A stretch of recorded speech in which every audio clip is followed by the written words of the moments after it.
Hi, everybody. I'm about a minute too slow here today. We had company. All right, I hope everybody's doing well, and this is the book of Revelation. Hopefully, next month I'll be down there with you folks live, and we'll continue live. I think Wanda's working, and Wanda and her husband are working on a larger place so we can do some distancing. There it is.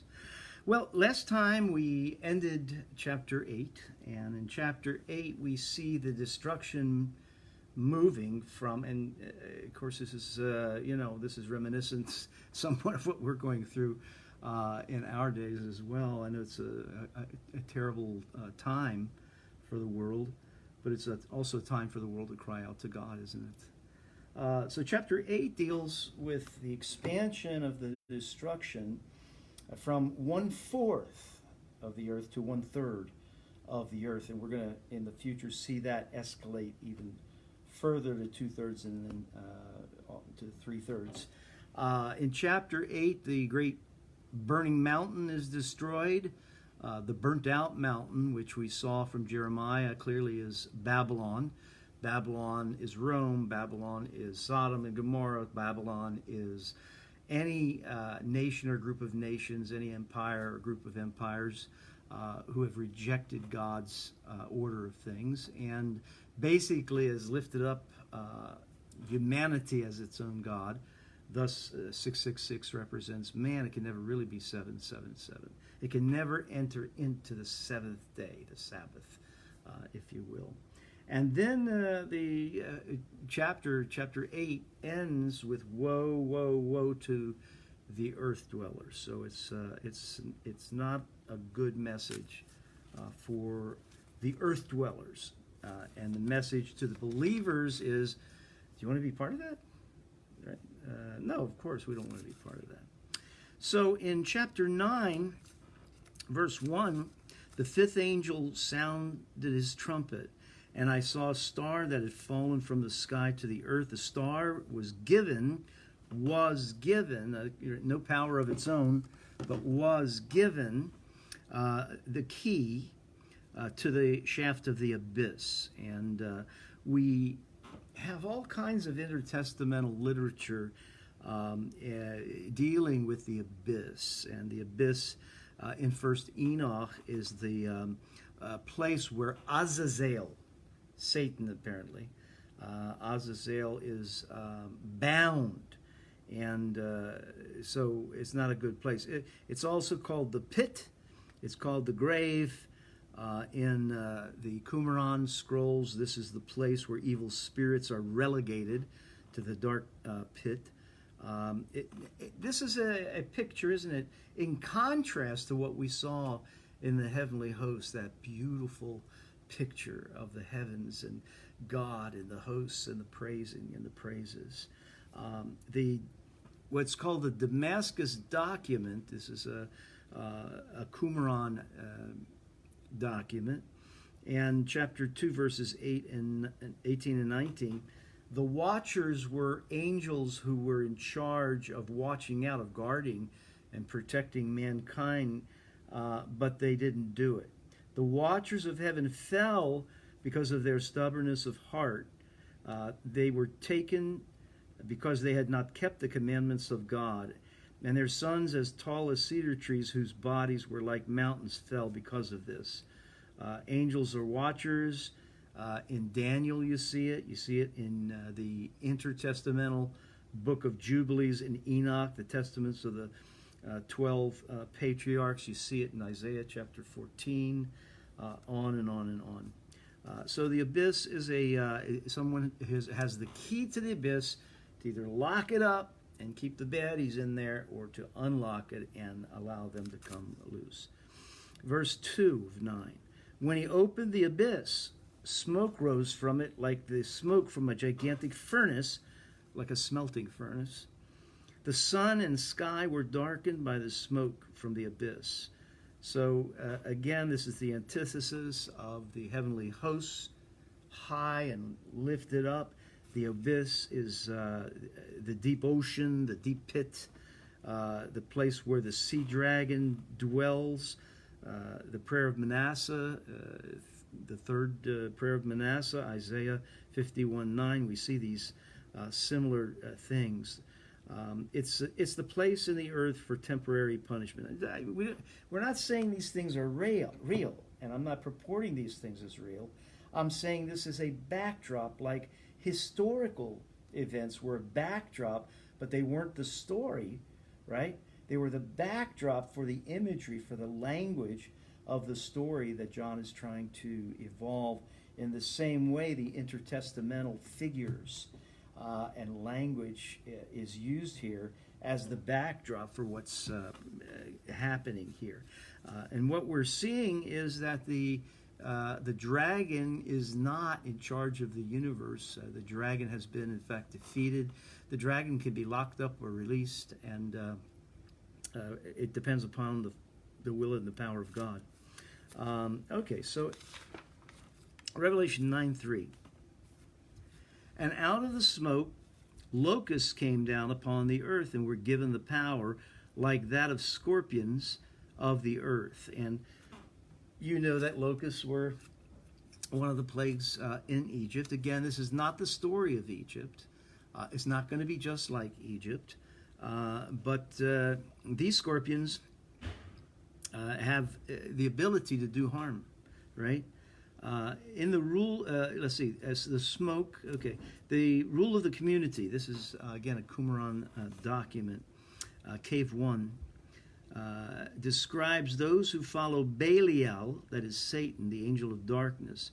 It consists of an abundance of blows administered by all the angels of destruction in the everlasting pit by the furious wrath of the God of vengeance, of unending dread and shame without end, and of the disgrace of destruction by the fire of the regions of the darkness, and all their times from age to age are in most sorrowful chagrin and bitterness, misfortunes, its calamities of darkness till they are destroyed, with none of them surviving or escaping. And so the wicked are referred to as the sons of the pit in chapter 9, verse 16. It doesn't look good. It's very pessimistic, isn't it? About darkness and the powers of darkness and those that follow the powers of darkness. Ultimate obliteration, ultimate complete destruction, that they will not exist anymore. Locusts are mentioned in the Bible quite often. Locusts are mentioned in Judges chapter 6, verse 5, regarding the Midianites. For they would come up with their number, both they and their camels could not be counted, so that they wasted in the land as they came. They were like locusts. They're despicable, Isaiah 33, verse 4. Fearsome, Job 39:20. Tremendous appetite, Amos chapter 7, verse 1. And they are a punishment for sin, Deuteronomy 28:38. And we just had another locust clamor recently in the world. So we've had one in Egypt, and we had a devastating one. I think it was in Africa, if I'm not mistaken. I have to look that up. But we see some of this repeating physically. But again, this is a more figurative. That is to say that there are forces that will gobble up the resources of the world, and the world will have no power against it. So it's the ungodly really pursuing the ungodly gobbling up the ungodly. The enemies of the sons of light are the sons of darkness. And in the Qumran, we have a whole book dedicated to the war between the sons of light and the sons of darkness. And the Qumran scrolls use this terminology. Their wine is the poison of serpents and the head of asps. The serpents are the kings of the people, and their wine is their ways. You catch that? So don't get caught up in the literalism of it. The locusts that we see here are defined, right? The serpents, kings, and peoples, their wine is their ways, the head of the asp, the chief of the kings. So the locusts have to do with dignitaries, kingdoms that devour other kingdoms.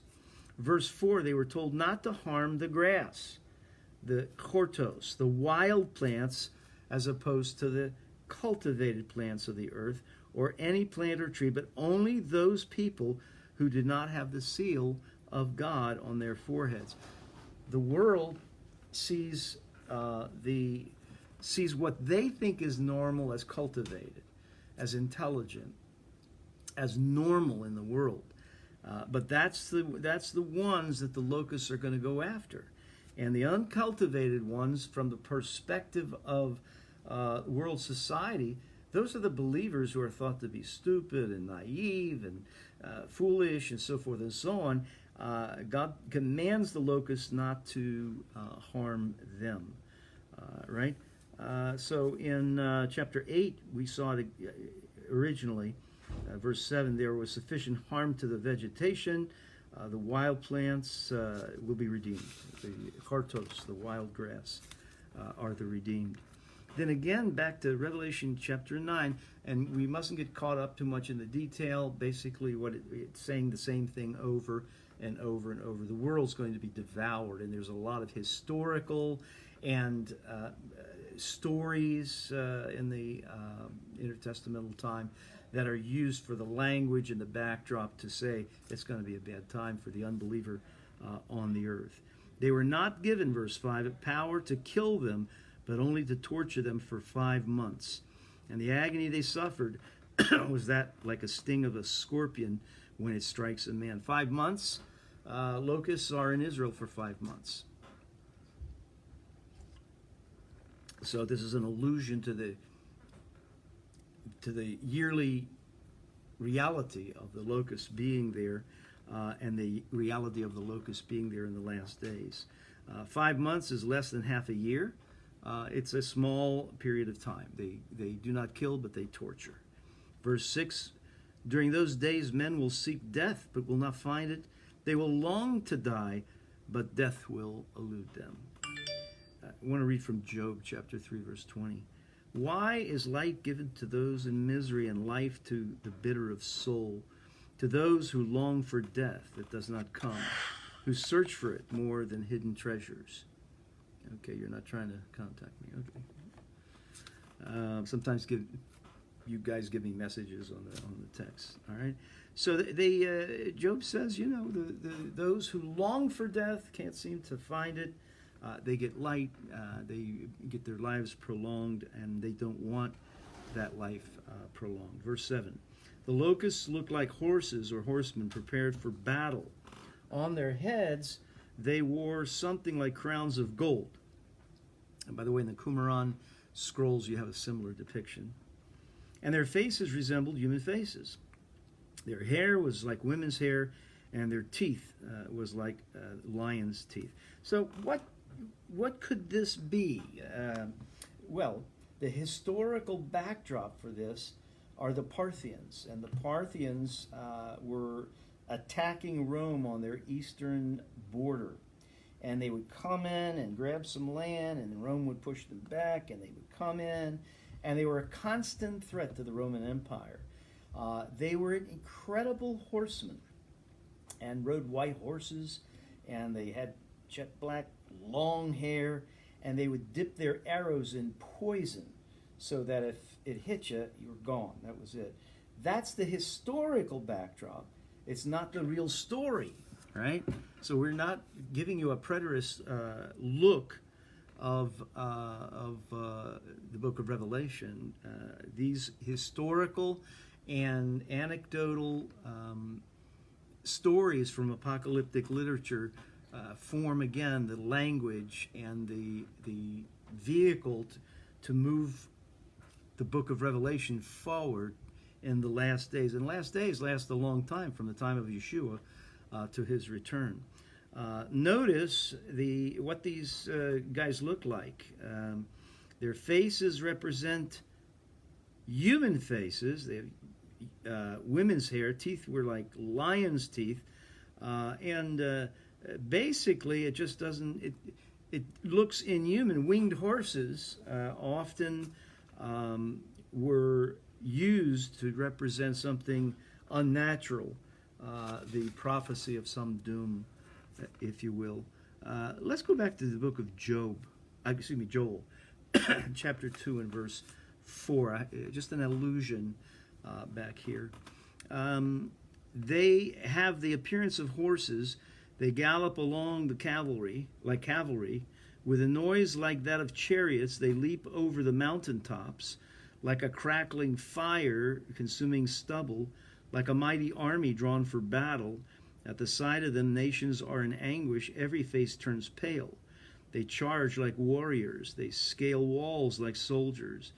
They all march in line, not swerving from their course. They do not jostle each other. Each marches straight ahead. They plunge through the defenses without breaking ranks. They rush upon the city. They run along the wall. They climb into the houses. Like thieves, they enter through the windows. Before them, the earth shakes. The sky trembles. The sun and the moon. Now, clearly, this is not literal. This is embellishing the fierce nature of the Assyrian armies. And the sun and the moon are darkened, and the stars no longer shine. Oh, well, this gives us some hint of the Gospel's description, right? In Revelation's description, when the sun doesn't shine and the moon turns to blood, and the sky trembles and the ground trembles, it means that the armies of the earth are on the move in a destructive fashion.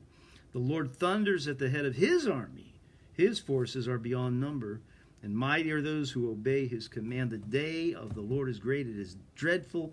Who can endure it? It's going to be a great, great battle with spiritual forces that shake the heavens in back of the physical forces of the earth. But the army of the Lord is vast. Nobody can number it. And it has defeated the dragon, and it will continue to defeat the dragon. All right, so we have this men scorpions, men horses, Babylonian imagery, Assyrian imagery.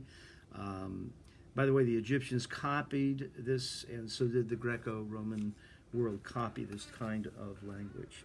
No mention of the one that sits upon the throne. This is the horses belong to what? The infernal realm, the realm of the dragon. The realm of Satan. The faces are human, but they're not male. They have women's hair and animal teeth. They are not according to their kind, as in Genesis chapter 1. They are outside of the natural order of things. Demonic nature, mixing of gender, mixing of species, outside the realm of proper creation and procreation. Revelation 9, verse 11. They had as a king over them the angel of the abyss, whose name in Hebrew is Abaddon, and in Greek, Apollyon. Abaddon and Apollyon mean destroyer. Avad is the root. It means to destroy, to punish. We see it in Job. We see it again and again and again. And Avad also, the punishment was the lowest part of hell, Gehenna, right, in intertestamental literature. Verse 12, the first woe is past, the other two woes are yet to come. Remember in chapter 8 ended with woe, woe, woe to the earth dwellers, right? Revelation 9:13, the sixth angel sounded his trumpet, and I heard a voice coming from the horns, that is projections, of the golden altar that is before God. On altars, typically there was some means to secure that which was being sacrificed. Horns meant pointed implements that the meat or whatever you had could actually be stuck onto, and it wouldn't move during the sacrificial time. And so we see the place of blood atonement. We see the place of safety and refuge. We see the place of oaths. But here it has an ominous tone, doesn't it? It has an ominous tone of judgment. Ezekiel chapter 14, and even though these three men are before me, I'm going to go through with the judgment. Nothing can stop the judgment at this junction. Revelation 9:14. It said to the sixth angel who had the trumpet, release the four angels who are bound in the great river Euphrates. Now the Euphrates is 1,800 miles long. It goes from Armenia to Parthia. And it's the boundary of the land given by God to Abraham in Genesis 15. and in Deuteronomy chapter 1. Let's take a look at Jeremiah 51, verse 59. This is the message Jeremiah gave to the staff officer, Seraiah, son of Neriah, the son of Manasseh, when he went to Babylon with Zedekiah, king of Judah, in the 4th year of his reign. Jeremiah had written on a scroll about all the disasters that would come upon Babylon, all that had been recorded concerning Babylon. He said to Seraiah, when you get to Babylon, see that you read all these words aloud and say, the Lord, O Lord, you have said you will destroy this place so that neither man or animal will live in it. It will be desolate forever. When you finish reading this scroll, tie it to a stone and throw it into the Euphrates. Then say, so will Babylon sink. We see that's where the burning mountain was thrown into the sea. Throw it into the Euphrates. Then say, so will Babylon sink and rise no more because of the disaster I will bring upon her. And her people will fall. And the words of Jeremiah end here. So the Euphrates is mentioned in Genesis chapter 2, verse 14. You know probably that it is the third river, and it's the name of the third river, and it runs along the east side of Usher. And the fourth river, of course, the third river is the Tigris, and the fourth river is the Euphrates, running through Eden. And again, this is the boundary of Israel. In 2 Samuel chapter 8, verse 3, David's power reaches this, and therefore is a symbol of the glory of Israel and the rule of God, right? Necho and Nebuchadnezzar fought a decisive battle here, and that's recorded in 2 Kings chapter 23, 29. This river separated Rome from Parthia. Jeremiah uses the river as a symbol for Babylon, which is Rome, which in the last days is anything that looks like Rome, Sodom and Gomorrah, Babylon, all of these things, right? We have the same kind of story in 1 Enoch chapter 56 and verse 5. Now, listen to verse 15 very carefully, okay? Because I've been trying to make a point that the years and the days and the calculations are just calculations of Kairos time, right? Shalom, thank you. Yeah, hope to see you next month down there in North Carolina. So I've been trying to make a point, and the point is that these are event-driven times. They are not chronological times. And here's going to be a proof for it. Another proof. There are a number of proofs. Revelation 9:15. And the 4 angels who had been kept ready for this very hour and day and month and year, it's really the same time, were released to kill a third of mankind. You see, it's going from a fourth to a third. The hour of the Lord, the day of the Lord, the month of the Lord, the year of the Lord is the same time frame. Okay? The closer we get to it, times time and half a time, right? We're closer today than anyone in history has been to the culmination of all things. In 100 years, if the Lord tarries, it doesn't seem it's going to be that long, they'll be closer than we were to the culmination of all things.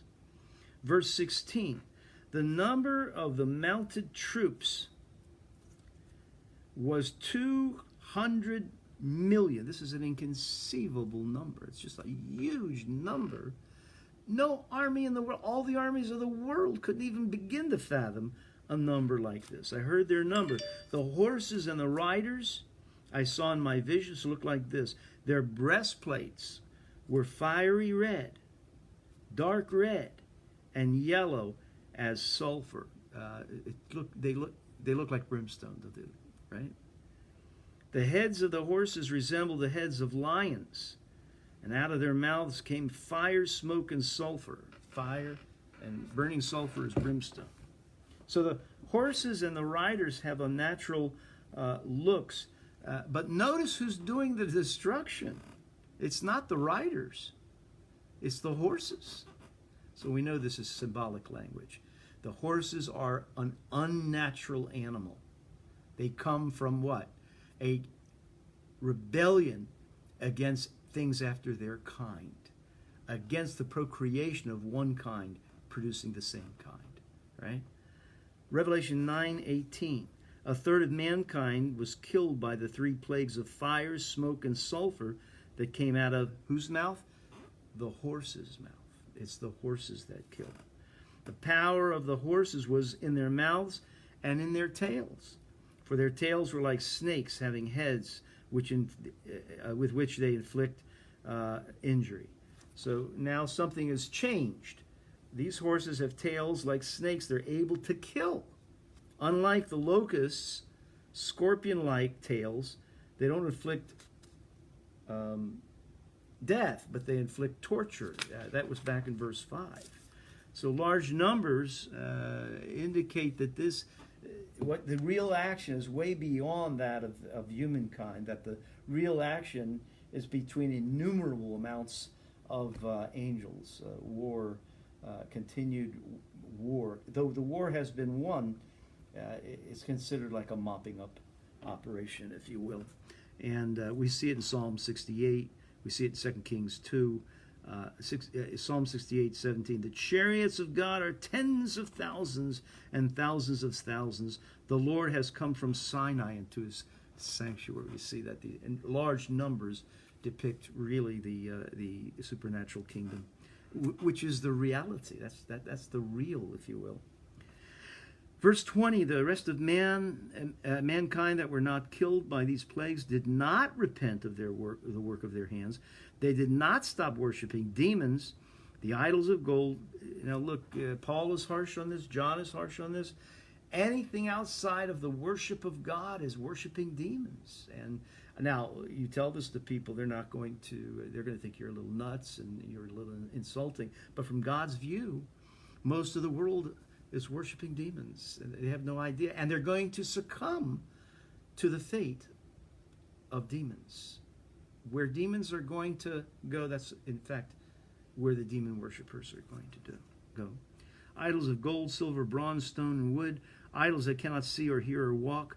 Nor did they repent of their murders, of their magical arts. This is pharmakos, related to drugs, pharmaceutics. Their sexual immorality or their thefts. The Damascus Document sees the destruction of the world, the sons of darkness in this same way. The three nets of Belial, lust, riches, and the defilement of the sanctuary. And so what is the message to the believer? You want to be part of this? I don't think you want to be part of this. Right? Stay in the ketubah. Stay in the covenant. Romans chapter 1 verse 25 kind of sums it up. They exchanged the truth of God for a lie and worshipped and served the created things rather than the Creator, who is forever praised. Amen. Because of this, God gave them over to shameful lusts. Even their women exchanged natural relations for unnatural ones. So God hardens the heart of the world by doing what? By giving them over to the heart that continuously rebels and then gets fixed. And that fixed, hardened heart leads to a destructive pattern and eventually destruction. And we don't want to be part of that. This leads us into chapter 10, verse 1. Then I saw another mighty angel coming down from heaven. This is in contrast to the fallen star of chapter 9, verse 1. He was enveloped in a cloud, as on the mountain in Exodus 19 and 20, with a rainbow, an iris above his head, right? It's a figure of God's covenant with the world. It's also one of that spectacular scene that we had earlier in the book of Revelation, where we saw the iris, this like engulfing light, beautiful amber light. His face was like the sun, and his legs were like the fiery pillar. This is all in contrast to chapter 9, the fallen star, the hostile forces. The cloud, the rainbow, the sun is in contrast to the disarray of the forces described in chapter 8. The star is associated with the abyss and the smoke. This angel is associated with the sun. God's natural order versus chaos. The angel's enveloped with the cloud. It reminds us of Exodus 34, Numbers 11, and Numbers 12. Numbers 14:9. Only do not rebel against the Lord, and do not be afraid of the people of the land, because we will swallow them up. Their protection is gone, but the Lord is with us. Do not be afraid of them. But the whole assembly talked about stoning them. Then the glory of the Lord appeared in the tent of meeting to all Israelites. Right? On and on and on. God's revelation has to remind us that we're looking at the wrong thing. We're investing in the wrong. We're not proclaiming him and his truth. Revelation chapter 1, verse 13, among the lampstands was someone like the Son of Man, dressed in a robe, reaching down to his feet with a golden sash around his chest. His head and hair were like wool, as white as snow, and his eyes were as blazing fire. His feet were like bronze glowing in the furnace, and his voice was like the sound of rushing waters. A similar vision. Chapter 12 in Revelation, verse 18, to the angel of the congregation of Thyatira. I think I meant chapter 2. Right, these are the words of the Son of God, whose eyes are like blazing fire and feet are like burnished bronze. We see the same glowing metal in Ezekiel 1, Ezekiel 8, and Daniel 10. Ezekiel and Daniel bring out the brightness of shining metal like fire. That's the one symbol associated with the appearance of the glory of God. Intense. First Enoch, again an intertestamental book. The face of the righteous will shine like bright lights. Again, the destruction of the evil one. His eyes are rays of sun and destroy with his eyes. Right? The New Covenant puts it this way: he will destroy the devil by the brightness of his coming. Right? Just like that. Just in the twinkling of an eye. Kairos driven. Back to chapter 10. I hope I'm not, if I'm going like a bulldozer, you need to give me a comment and say, slow down. Right? Revelation chapter 10 and verse 2. He was holding a little scroll, a very little scroll in Greek, which lay open in his hand. This is connected, isn't it, with the scroll of Ezekiel chapter 2 and the scroll of Jeremiah 15. This prophet was told to eat the scroll just as John was told to eat the scroll given to him. Ezekiel is denouncing Israel for spiritual idolatry. Right? That's why this is pertinent. He planted his right foot on the sea and his left foot on the land. That's a big guy. Okay? The whole world, really. He's placing his feet on the land and the sea. That's everything. So it's the whole world. And they say unto me, you must prophesy again over many peoples and nations and tongues and kings. Now, this little scroll has been described already in chapter 11. The scroll could be seen by John. It lay open in the angel's hands. And the prophetic message here is for the whole world, because the angel is standing literally on the whole world. A very little scroll in contrast to the enormous angels. Now, a little backdrop again. When divorce proceedings were held, the priest would write the accusations upon a parchment. It looked like a Torah scroll, really. The accusations against the party who was alleged to commit adultery. A woman suspected was called a sotah. So there was no signing or sealing of the document. The scroll is open for observation. The angel swears an oath in chapter 10, verse 6, and oaths were common in divorce standings. The scroll would become bitter to the stomach. Look at the chiasm. A, B, B prime, A prime. Okay, parallelism.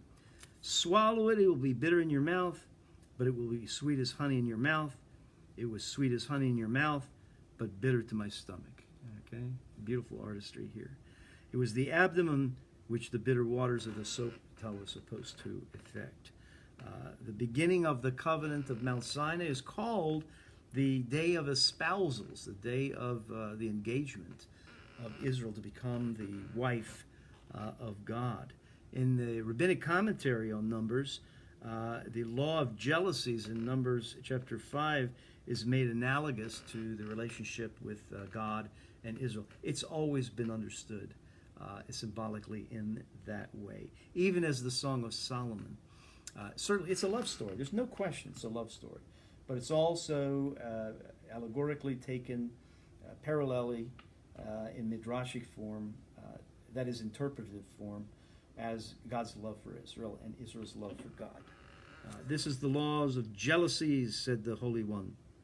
The law of jealousy against idolatry shall remain in force forever, so that in the same way as the Holy One had exacted punishment from the worshippers of the calf in his jealousy, so he would exact punishment in the future generations. Her belly shall swell, swollen with famine. Again, it's a later rabbinic commentary, but it just means that consistent throughout the ages, this relationship of the people of God with Israel, not with Israel, the people of God with God, was seen as an engagement marriage connection. Revelation chapter 10, verse 3. And he gave a shout like the roar of a lion. When he shouted, the voices of the seven thunders broke. In John chapter 12, verse 28, Father, glorify your name. Then came a voice from heaven, I have glorified it and will glorify it again. The crowd that was there heard it and said it had thundered. Others had said an angel had spoken to them. One of the angels, Ramiel, in First Enoch, is called the angel of thunder. So thunder is the normal sound that human beings hear when they're hearing what's going on in heaven. It's too much for the human eye, too much for the human ear, too much for the human presence to be able to endure it. So it comes out as thunder, it comes out as lightnings, it comes out as other things. And we've already said that heaven has to stop in order for us to hear clear words, right? Yeah, all right. These are other rabbinic quotes. We don't need them. Revelation chapter 10 and verse 4. And when the seven thunders spoke, I was about to write, but I heard the voice from heaven say, seal up at once what the seven thunders have said, and do not write it down. Right? Hey, Wayne, shalom. Seal it up. Don't write it down. Daniel 9:24. 77s are decreed on your people and your holy city to finish the transgression, to put an end to sin, to atone for wickedness, to bring in everlasting righteousness, to affix a seal and on the vision and prophecy, and to anoint the most holy, which can be interpreted the holy ones. Then chapter 12, verse 1. At that time, Michael, the great prince who protects your people, will arise. There will be a time of distress, such as has not happened from the beginning of nations until then. But at that time, your people, everyone whose name is found written in the book, will be delivered. It's important to have that mark, isn't it? Multitudes who sleep in the dust of the earth will awake. Some to everlasting life, others to shame and everlasting contempt. Those who are wise will shine like the brightness of the firmament, and those who lead many to righteousness as the stars forever and ever. This was one of my favorite verses when I was young. But you, Daniel, here it is, close up and seal the words of the scroll till the time of the end. Right? So, in the time of the end, there are more revelations to come. What was written in the scrolls, the seven thunders, all of this will become clear as we live through those times. They're sealed for that time, but they're open for our time. Do not reveal the outcome of the divorce proceedings is what it really means. Okay? I don't want you to say. We get a hint later on, you'll see.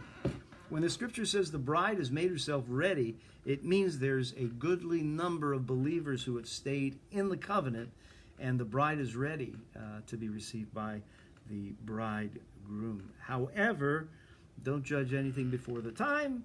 Let's wait and see how this all evolves. Again, over and over, stay in the ketubah. Don't look for another's, what they're saying. All right. Chapter 10 and verse 6. Chapter 10, verse 5. Then the angel I had seen standing on the sea and on the land raised his hand course, this is a synonym for swearing an oath. And he swore by him, verse 6, who lives forever and ever, who created the heavens and all that is in them, the earth and all that is in it, and the sea and all that is in it. And he said there will be no more delay. Now, this is the answer to chapter 6. Remember chapter 6, verse 10? How long will it be before you avenge your saints? Here's the answer. There's no more delay. Now we're going to be talking about, well, the world's already been judged in previous chapters. Okay, we're going to tell you more of the same story, and you're going to have more details. Revelation chapter 10, verse 7. But in the days when the seventh angel is about to sound his trumpet, the mystery of God will be accomplished, just as he announced to his servants, the prophets.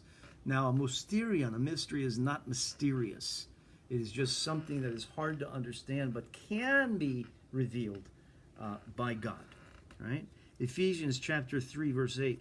Although I am less than the least of all God's people, this grace was given to me to preach to the Gentiles the unsearchable riches of Messiah, and to make plain to everyone the administration of this mystery, which for ages past was kept hidden in God, who created all things. Even the total picture of how Messiah and his kingdom would be unleashed and would become his believers. The temple would be the believers.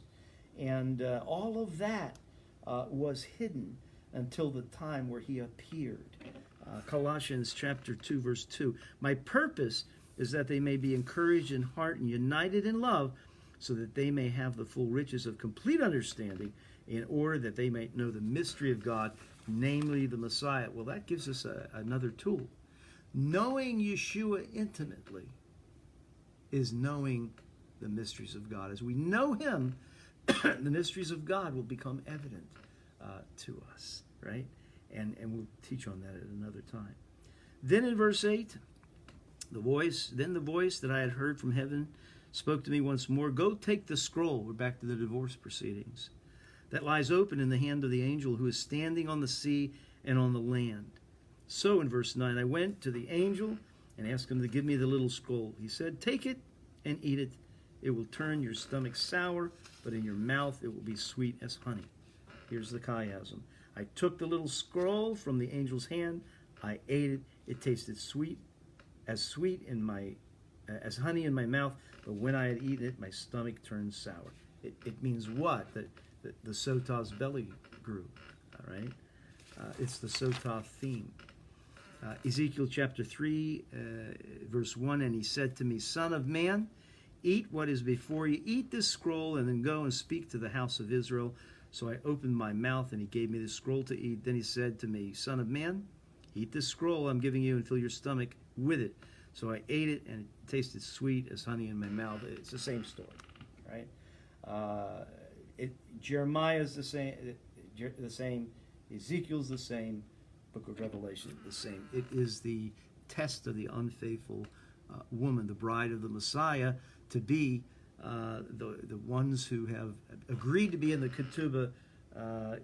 We're being accused, and the question is it true? Well, seal that up for now. It'll all be revealed at the end, right? Whether it's true or not. Proverbs chapter 20, verse 17. Food gained by fraud tastes sweet to a man, but he ends up with a mouthful of gravel. Proverbs 9:17. Stolen waters is sweet. Food eaten in secret is delicious, but little do they know that the debtor there has to do with the adulterous woman, and that her guests are in the depths of the grave. Then in verse 11 of chapter 10, then I was told, you must prophesy again about many peoples, nations, and languages, and kings. And so what happens is that, in fact, the book of Revelation has been translated into numerous languages all over the world, because the Bible's been translated into those languages. And so John, way after his time, is preaching to the nations and telling them what is going to happen. I want you to do a little study before we end here. Revelation chapter 11 begins a discussion about the temple of God measuring the temple of God, kind of like in the book of Ezekiel in the latter portions. And take a look at Ezekiel chapter 28, specifically verse 12. And we'll revisit it next month. Just to maybe think about what this is all about in chapter 11. I think basically, if you know that the temple that is mentioned here, the Greek word is not the normal word for temple, but it is naos. It means the Holy of Holies, the central building, if you will, where God himself resides. So measuring the temple is not measuring the entire temple, it's measuring the naos building. And notice that in the naos building here, you have the altar and you have the worshipers. That's not normal. Those things are not there inside the naos. They are outside the naos, but here they are inside. So begin to think about what that might mean. Also, exclude in verse 2, the word there, ekbalo, is used in the first century to excommunicate, right? So exclude means to excommunicate. Give that some thoughts as well. And there'll be some calculations there. We'll be talking about those calculations. And I'm looking forward to being here, being in your midst next month. It's going to be a fun time together. Shabbat Shalom. It's still a little bit of the Sabbath. We've just come through the Shavuot season, and we had a wonderful service. We opened up today, and I didn't think we'd have that many people, but we had a goodly number of people. Most everybody wore masks. It was kind of odd looking out at the congregation. If you want to take a look at the service, it's great. There was dancing and there was a tremendous worship today. It was outstanding. The Spirit of God just flooded everybody's heart and mind. We've been praying for that, for this Shavuot season, that that the Spirit of God would be poured out and people would be immersed with the Holy Spirit. And second of all, that people who had been immersed in the Holy Spirit would open up areas of their lives, our lives, which hadn't been opened up before, and that we take that off and put Yeshua on in the power of the Ruach HaKodesh, the Spirit of God. And that has happened for a good number of people. And I'm excited about what God's going to do. I hope to fully open up every class sooner than later, and have God just work in the world to... it's terrible what's happening with these riots.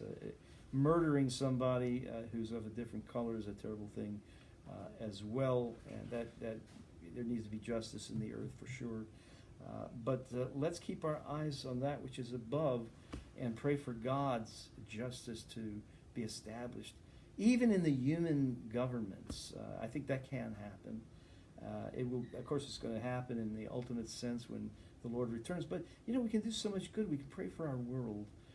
Just as a wife who is a believer can sanctify the family, the marriage, even if there's an unbeliever as a spouse. So the believers can sanctify the city, sanctify the state, sanctify the nation and the world by intercessory prayer and proclaiming God and doing good for the world, praying for the sick, seeing them recover, leading people into the faith, proclaiming. So many people need love and are waiting for love to come upon them. And you can wait a very long time, even as a believer. God, I just need to feel your love. It's just the wrong way to go. God loves us. His word says he loves us. So here's the correct prayer. God, I just thank you that you love me. And I just bless you that I'm your child and that you love me and that love is real. Then you begin to pray that way. Guess what? You're going to start believing that. And in believing that, grace is going to transform you into that. And you'll start walking in love. And you won't be asking the question, why don't I feel God's love? You'll be walking in it. Or faith. Or the giftings of one or more or all of the gifts of the Spirit. Or any number of things. Proclaim the things that have been given to you. This is not name it and claim it. Name it and claim it is claiming things that have not been given to us by God. He hasn't specifically given that to us. It's presumptive. But what God has given to us, every spiritual gift in heavenly places, it's been given to us. For what? For all we need for life and ministry, you see. It's all available to us. Proclaim that which is yours. You are holy. You are blameless. You are undefiled. You are wearing the righteousness of God. As you proclaim that, grace will meet your faith and transform you, and that you'll start acting like who you really are. I know that I've been watching the prayer requests, and there's been really a lot of them this month. And we've been praying up here, and for those prayer requests, we've seen a number of them answered, which I'm very happy about. But let's be people of prayer. We've got the time to do it. Things are opening up now.